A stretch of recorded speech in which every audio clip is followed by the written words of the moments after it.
Well, a new prescription sleep aid is hitting store shelves today, and it promises relief for a very common form of insomnia. Almost half of all Americans wake up in the middle of the night. Many of them can't get back to sleep, and this is a pill that's supposed to be exactly for that.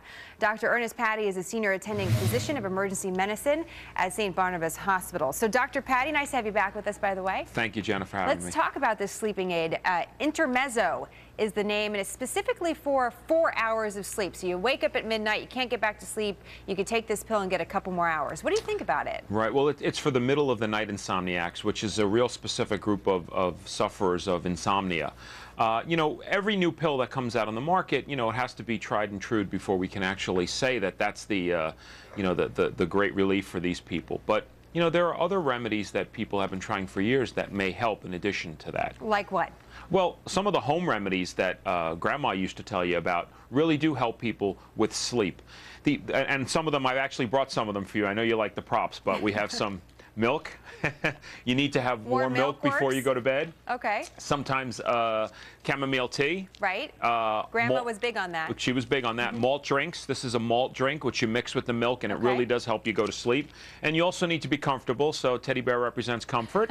Also, though, you need the room to be dark and cool. I like how you have that little teddy bear there. I haven't had a doctor prescribe that one yet, but if it works, why not? It might be cheaper than the pill. And let's talk about the pill. You know, we talk a lot about over-prescribing medicine. We talk a lot about our culture becoming a pill-popping culture. We want to take a pill for everything. So how do you know when you actually need something like this and when you should just stick to the chamomile tea?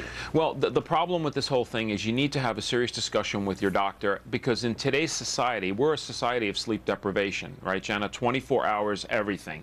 Instant gratification, emails, texting, the TV's 24-hour, you know, shows we can watch.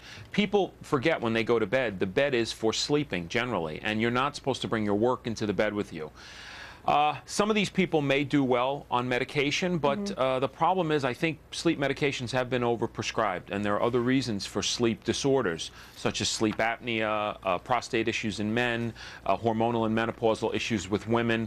You know, you need to rule out these things first before right away you give somebody a pill and say this is your solution. Some important points there. We should mention the side effects as well. They say behavioral disturbances, sleepwalking, worsening of depression or suicidal thoughts. The article that I'm reading says generally sleep aids can be problematic for something like that. Let me ask you about just the application of this, because some people might be listening and saying, hey, this sounds like a pretty good idea. I wake up every day at 2 o'clock in the morning, can't get back to sleep, and I'm tired for the entire day. But what about the people that commute, who are getting in a car and driving to work, and they've been taking these sleep aids?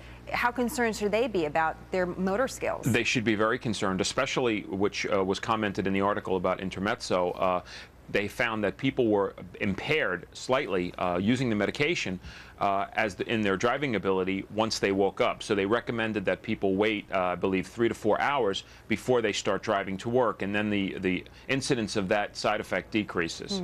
So it is a concern, definitely is a concern for driving or operating heavy machinery, anything requiring fine control of your motor skills. Dr. Patti, we always appreciate you and your props, by the way.